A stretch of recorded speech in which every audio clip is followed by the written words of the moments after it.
सभी बच्चों को नमस्कार। और आज हम पढ़ेंगे एनसीईआरटी की पुस्तक संस्कृत दीपकम भाग 3 जो कक्षा 8वीं की पुस्तक है। तो इससे पहले हमने 1 से 10 चैप्टर हमने पढ़ लिए हैं, जिसका हिंदी में व्याख्या और क्वेश्चंस आंसर हैं। ठीक है, अगर आप सभी को 1 से 10 तक की सारी वीडियो के क्वेश्चंस आंसर और हिंदी में अनुवाद चाहिए तो आप सभी मेरे चैनल के प्लेलिस्ट में जाकर संस्कृत दीपकम भाग 3 नाम से एक प्लेलिस्ट है, तो आप वहाँ पर जाके सारी वीडियोस देख सकते हैं। ठीक है, तो आज की क्लास में हम पढ़ेंगे एकादशः पाठ भाग ख। भाग क में हमने पढ़ा था कि एक राजलक्ष्मी आती है जो कहती है बीरबल से कि तुम अपनी प्रिय वस्तु क्या दो, हमें अर्पित कर दो, जिससे कि जो राजा शूद्रक है उनकी आयु जो है वो 100 वर्षों तक वो जीवित रह सके। तो इस भाग में बताया गया है कि बीरबल क्या करता है, तो वही हम देखते हैं कि उसकी प्रिय वस्तु क्या होती है, किस चीज़ का वो त्याग करता है। तो हम आज देखेंगे भाग ख में। तो पाठ का नाम है सन्मिते वरम त्यागः। तो श्रेष्ठ कार्य के लिए हमें क्या करना चाहिए कि हमें क्या अच्छे वरम यानी अच्छे कार्य का, अच्छे वरदान का भी हमें त्याग कर देना चाहिए। ठीक है, अगर किसी के लिए कोई श्रेष्ठ कार्य है। तो आइए देखते हैं आगे। इस पाठ को पढ़ने से पहले हम कुछ शब्दार्थ देख लेंगे। ठीक है ना, और हम इससे पहले यही करते हैं कि जब हम हिंदी में अनुवाद करने से पहले मैं आपको शब्दार्थ बताती हूँ, ताकि जब हम हिंदी में व्याख्या करें तो वो थोड़ा आसान हो जाए। तो आवासम का मतलब होता है, आवासम का मतलब होता है घर। ठीक है, आवासम, आवासम। और निद्राल साम का मतलब होता है कि नींद के कारण अलसाई हुई। ठीक है ना। दोहितरम का मतलब होता है बेटी को। दोहिता का मतलब होता है पुत्री। तो दोहितरम का मतलब हो गया कि बेटी को अवर्ण्यत वर्णन किया। सा आनंदम का मतलब होता है कि प्रसन्नता के साथ यानी आनंद के साथ। आह का मतलब होता है कि कहा। विनियोग का मतलब होता है नियुक्त। मातृभाषा में क्या कहते हैं वो आपको लिखना है। परम लाघ्य का मतलब होता है परम प्रशंसा के योग्य। उत्सृजित का मतलब होता है कि त्यागना चाहिए।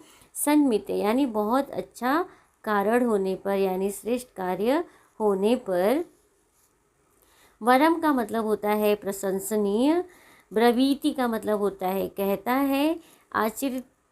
आचरितव्यम का मतलब होता है आचरण करना चाहिए। निस्तारा का मतलब होता है चुकाना। आयतनम का मतलब होता है आंगन। और गृहताम का मतलब होता है कि स्वीकार करो यानी एक्सेप्ट करो। मातृभाषा में क्या कहते हैं ये सभी आपको लिखना है। प्रयोजनम का मतलब होता है उद्देश्य या पर्पस। उत्क्षिप्ता का मतलब होता है उठाया गया। प्रत्यक्षीभूतिया का मतलब होता है कि प्रत्यक्ष रूप से उपस्थित के द्वारा। राज्य भंग यानी राज्य का नाश। सत्वोत्कर्षेण का मतलब होता है कि सत्व गुण की पराकाष्ठा से। वात्सल्यन का मतलब होता है कि वात्सल भाव से, विद अफेक्शंस। तो मातृभाषा में क्या कहते हैं आपको लिखना है। उक्तवा का मतलब होता है कहकर। प्रासादम का मतलब होता है राजभवन। ठीक है, पैलेस। भूपाला का मतलब होता है राजा। तो ये थे शब्दार्थ। आइए हम इसका हिंदी में अनुवाद देखते हैं। ठीक है, या हिंदी में व्याख्या एकादशः पाठ का।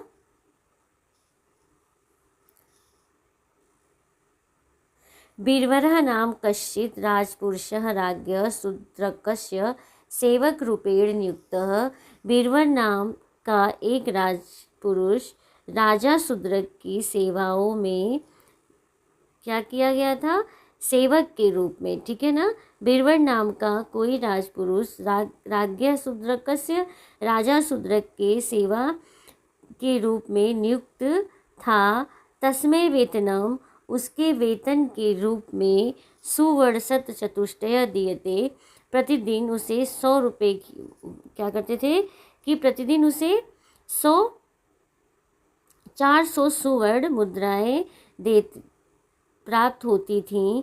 तो प्राप्त वेतन का अर्धम आधा भाग सह देव कार्य नियोजयति, तो वो देव कार्य में नियोजित करता था यानी लगाता था। 1/4 और 1/4 भाग दरिद्रेभ्यो वंटयति, और वो क्या करता था कि 1/4 भाग जो था वो निर्धनों में वटयति यानी बांटता था। और सिस्टम च और शेष 1/4 और 1/4 भाग स्वपत्न्यः अपनी पत्नी के हस्ते हाथों में अर्पयति सौंप देता था। आगे देखते हैं। स्वखंडगम और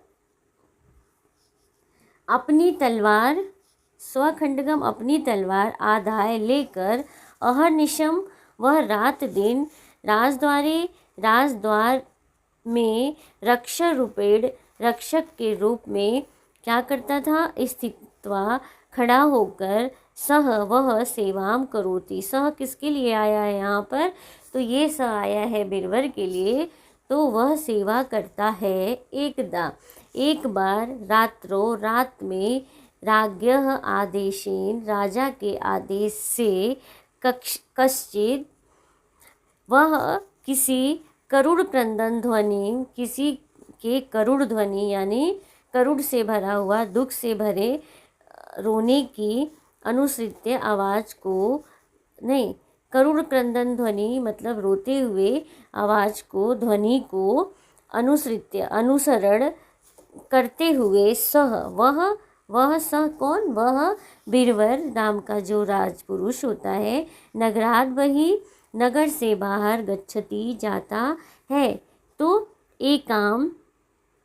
एकाम दिव्याभरण भूषिता, तो एक वहाँ उसने किसको देखा, दिव्य आभूषण से भूषित हुई कामपि रोदन पराम सुंदरीम च पश्यति, तो वहाँ पे किसको देखा, वो कि एक रोती हुई सुंदरी च पश्यति, रोती हुई सुंदर स्त्री को पश्यति देखा। तस्याह उसने रोदनस्य रोने का कारणम पृष्ठवा पूछा, तो जानती उसे ज्ञात हुआ यत् कि सा राज्ञः वह स्त्री जो है, राज्ञः वह राजा शूद्रक की राजलक्ष्मी अस्ति है, वह राजा शूद्रक की राजलक्ष्मी है। तस्याह उसके वचनात् वचन से शूद्रकस्य आयु शूद्रक की आयु केवल 3 दिन ही एव ही अस्ति है इति ज्ञात्या, ऐसा जानकर क्या करता है, तस्य दीर्घायुषः उपायम पृच्छति, तो वह क्या करता है, जानकर वह राजा की दीर्घ आयु के लिए उपाय पूछता है। तो ततः तब राजलक्ष्मी अतीव दुःसाध्यम, तो जो राजलक्ष्मी जो होती है वो अत्यधिक दुःसाध्यम यानी कठिन उपायम सूचयति, कठिन उपाय बताती है या सूचित करती है। तस्याः अनुसारम उसके अनुसार यदि बीरवर स्वस्य तस्याः अनुसारम उसके अनुसार यदि बीरवर स्वस्य अपनी सर्वप्रिय यानी सबसे अत्यधिक प्रिय वस्तु देव्य सर्वमंगलाय देवी को सर्वमंगल के रूप में क्या करे, उपहार रूपेण समर्पयति, तो के लिए उपहार के रूप में समर्पित कर दे, तो तस्य राजा चिरम वर्षशतम जीविष्यति, तो वह राजा जो है वो क्या करेंगे, 100 वर्षों तक जीवित रह सकते हैं या रहेगा।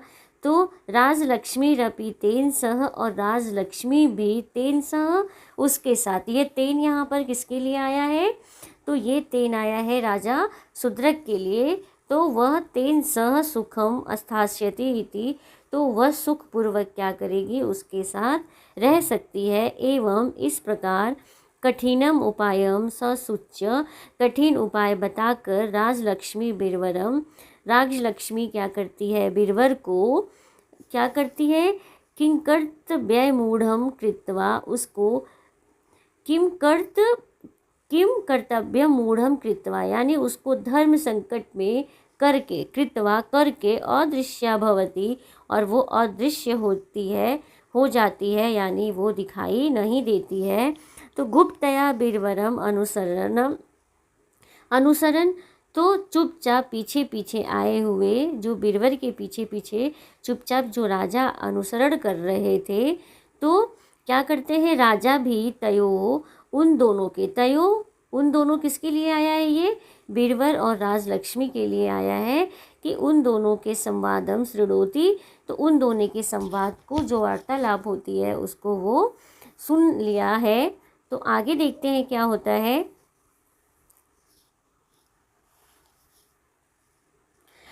अथ राजपुत्रों की राजकुमार, जो राजपुत्रों बीरबलों, राजकुमार बीरबल जो होते हैं, स्व आवासम, वो अपने आवास यानी घर जाकर, निद्रा अलसाम यानी नींद से अलसाई हुई पत्नी, पुत्रम दुहितरश्च प्राबोधयत, अखिल राजलक्ष्मी संवादम च अवर्णयत।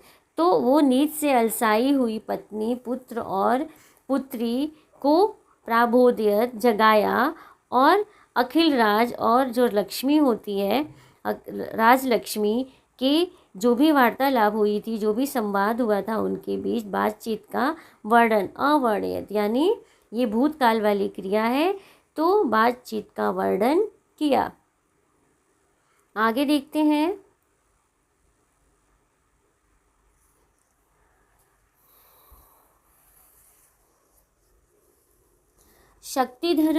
शक्तिधर कौन होता है, बीरबल का पुत्र होता है। तो तत्श्रुत्वा सा आनंदम, यह सुनकर और प्रसन्न होकर, हे पिता, जाना अहम्यम भवतः, मैं मुझे पता है कि भवतः आपकी सर्वप्रियम वस्तु, आपकी सर्वप्रिय वस्तु कौन है, मुझे पता है। तो तद वह अहमेव भवतः, तो वह मैं ही हूँ, आपकी सर्वप्रिय वस्तु जो हूँ वो मैं ही हूँ। और इति सर्वविदित, यह सर्वविदित है, यह सबसे प्रिय है और यह सब सर्वविदित है। तो धन्यो अहम, मैं धन्य हूँ कि स्वामी जीवित रक्षार्थम यदि विनियुक्त, अगर मैं धन्य हो जाऊँगा कि अगर स्वामी की रक्षा के लिए मुझे नियुक्त किया जाए तब। तो तद को अधुना, तब अब, विलम्बस्तात, तो कह रहे देर किस बात की, तो शक्तिधर कह रहा है कि विलम्ब अस्तात, तो विलम्ब किस बात की, एव विधे, इस प्रकार के कर्मणि कार्य में, राष्ट्रस्य राज्ञश्च हिताय, राष्ट्र और राजा के हित के लिए,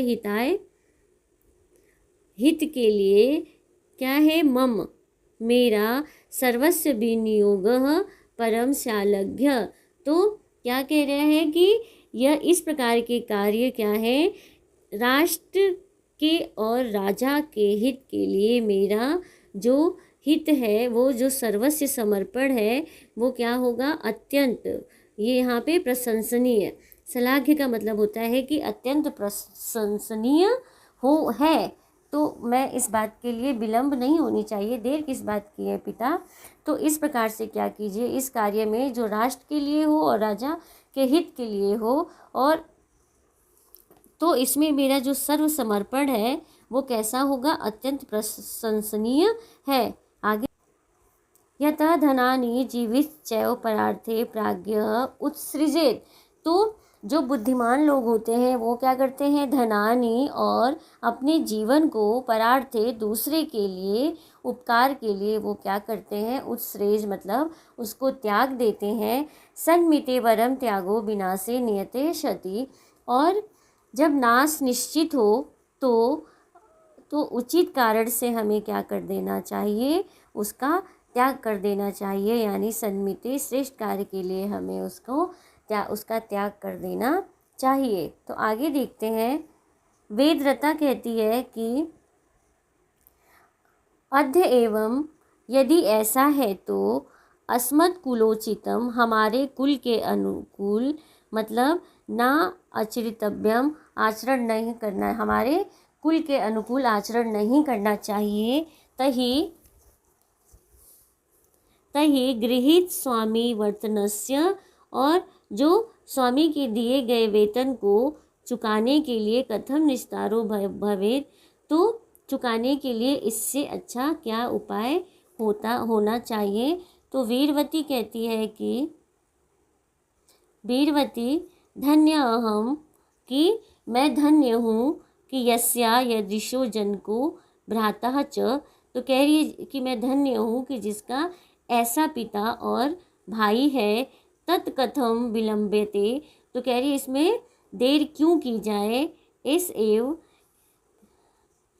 तो एस एव ऐसे ही क्या करो, गृहस्थ स्वामी वर्तनस्य, स्वामी द्वारा दिए गए वेतन को निस्तारय उपाय, चुकाने का यह उपाय है।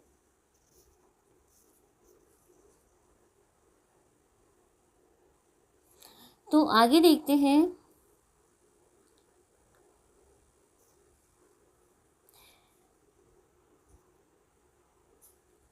तत् अस्ते, फिर वे सभी सर्वमंगलायाः, सर्वमंगल के स्थान पर, आयतनम स्थान पर गए।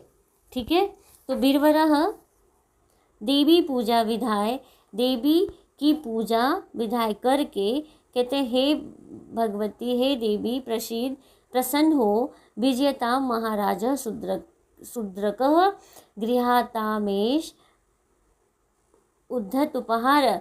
तो कह रहे हैं कि हे देवी, तुम क्या करो, प्रसन्न हो, महाराज शूद्रक की जो है वो विजय हो, यह मेरा समर्पित उपहार है। महा उद्धत उपहार, तो कह रहे यह मेरा समर्पित उपहार है। वीरवरः स्वगतम, अपने मन में ही, कि कृतुमया, मेरे द्वारा, गृहीत स्वामी वर्तनस्य निस्तारो स्वपुत्र समर्पणेन, तो कह रहे हैं कि मेरे द्वारा अपने पुत्र के समर्पण से स्वामी द्वारा, यानी गृहीत स्वामी वेतनस्य, तो स्वामी के द्वारा दिए गए वेतन का निस्तार कर दिया गया। तो कैसे कर दिया गया, मन में क्या कहते हैं कि स्वपुत्र समर्पण, अपने पुत्र के द्वारा, मेरे द्वारा, मतलब अपने पुत्र का समर्पण क्या कर दिया गया है, स्वामी के वेतन का निस्तार, जो स्वामी ने हमें वेतन दिया था उसका निस्तार मैंने कर दिया है। उसके पीछे मैंने क्या किया है, अपने पुत्र का समर्पण किया है। तो अधुना अब पुत्र वियुक्तस्य, पुत्र से वियुक्त, में जीवन निष्फल, मेरे जीवन का कोई निष्फल यानी कोई मूल्य नहीं है। आगे देखते हैं। ततः स, फिर उसने ततः स, फिर उसने, सह ततः फिर सह उसने, आत्मान अपि, और अपने आप को भी, देव्ये समर्पितवान, देवी को समर्पित कर दिया। ततस्तस्य, उसके बाद उसकी पत्नी दुहिता च, और उसकी पुत्री ने भी, तदेव आचरितम, वैसा ही आचरण किया। तो आगे देखते हैं। राजा शूद्रको अपि, राजा शूद्रक ने भी, तेषाम, उन सर्वेशाम, सभी को, सर्वमेदित, यह किया, आचरितम, ऐसा किया गया, जो आचरण है, तदृश्यम एवालोक्यत, अदृश्य होकर देखा। जो राजा शूद्रक ने भी क्या किया कि उनका जो समर्पण भाव था, उनका जो समर्पण था कि पहले पुत्र ने किया, फिर पिता ने, फिर पत्नी और पुत्री ने किया, तो उन सभी को राजा शूद्रक अदृश्य होकर उन सभी के आचरण को देखा। ठीक है। एवं अलोक्यत यानी देखा। आगे देखते हैं।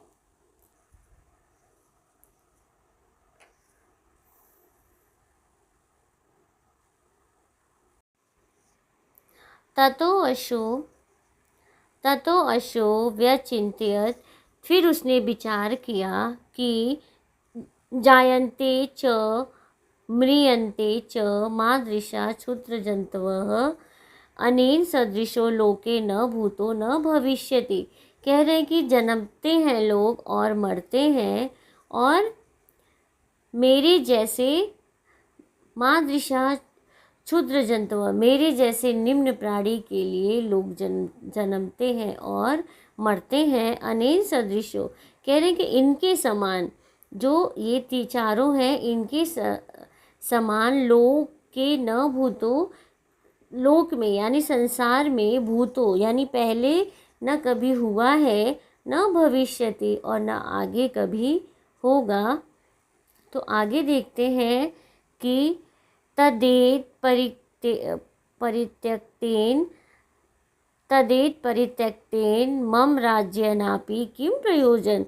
तो क्या इस सब को त्याग देने के बाद, इन सबको त्याग देने के बाद, मम मेरे, राज्यनापि मेरे राज्य का, किम प्रयोजनम क्या उपयोग है, यानी क्या उद्देश्य है।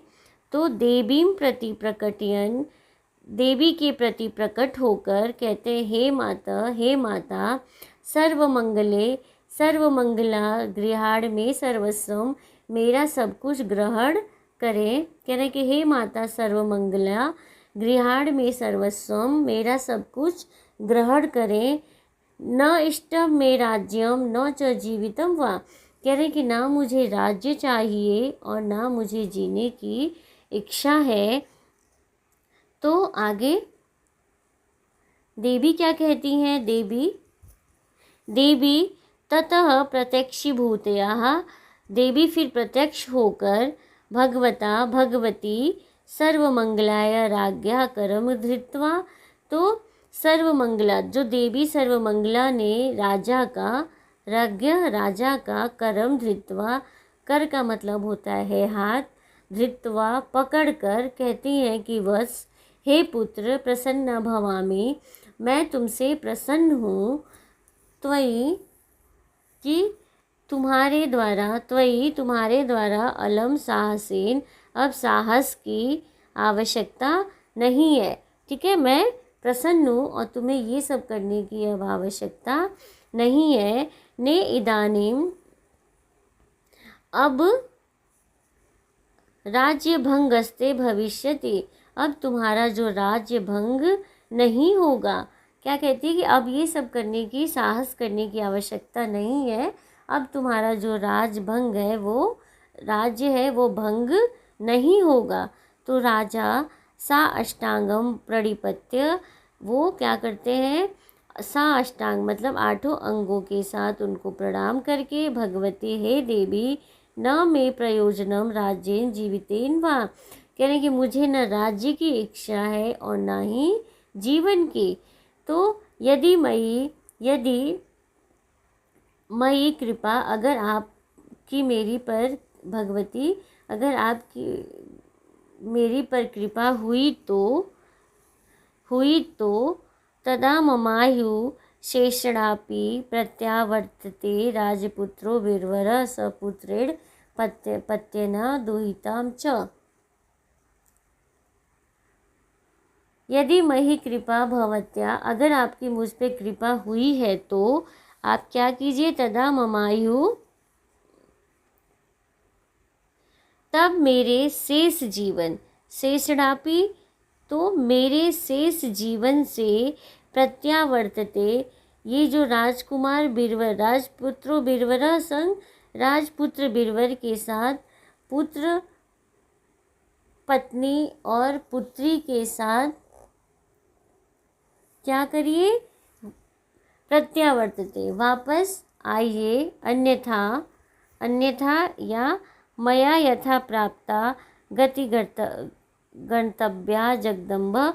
तो कह रहे हे जगदम्बा, या मुझे जो गति मिली है वो मुझे स्वीकार करनी पड़ेगी। यथा प्राप्ता गति गंतव्या, यानी अर्थात जो मुझे, या तो आप क्या करिए, पुत्र के साथ या पत्नी के साथ, दुहिता के साथ वापस आइए, अन्यथा मुझे जो, मेरी जो गति मिली है, मुझे क्या करना पड़ेगा, वही स्वीकार करना पड़ेगा। तो देवी कहती हैं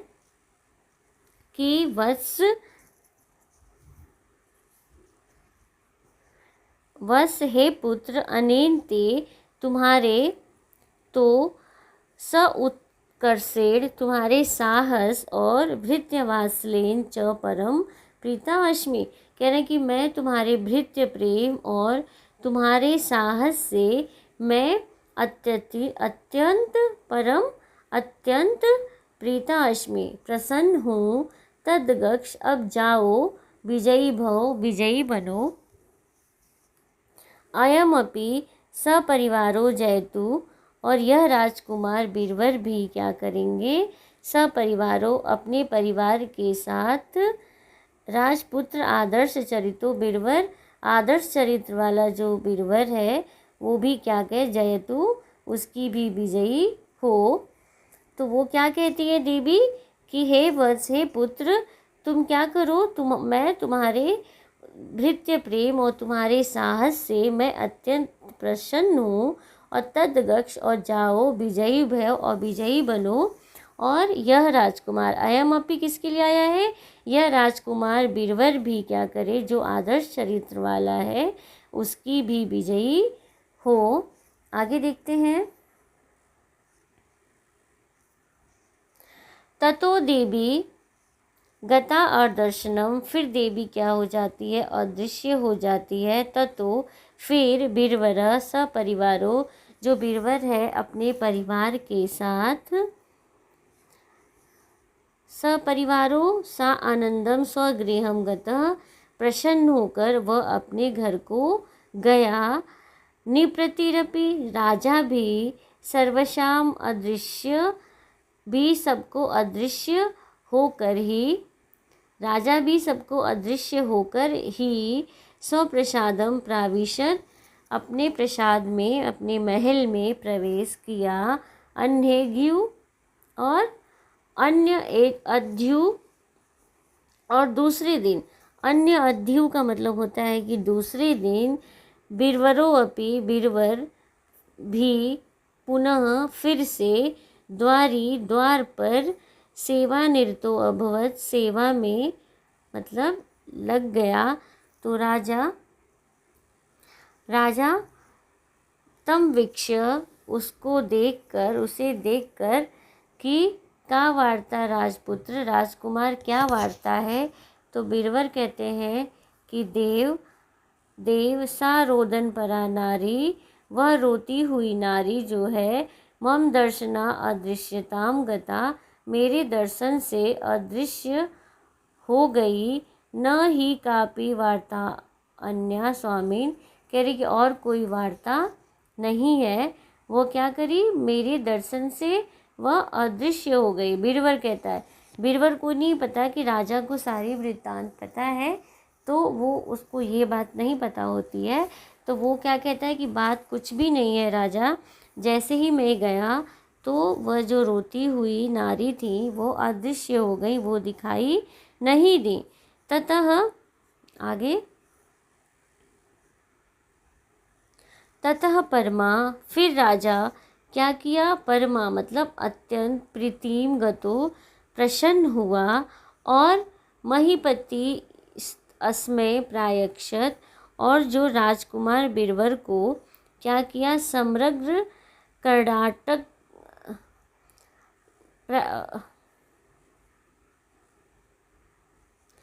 ततः परमा प्रीति गतो, तब राजा अत्यंत प्रसन्न हुआ।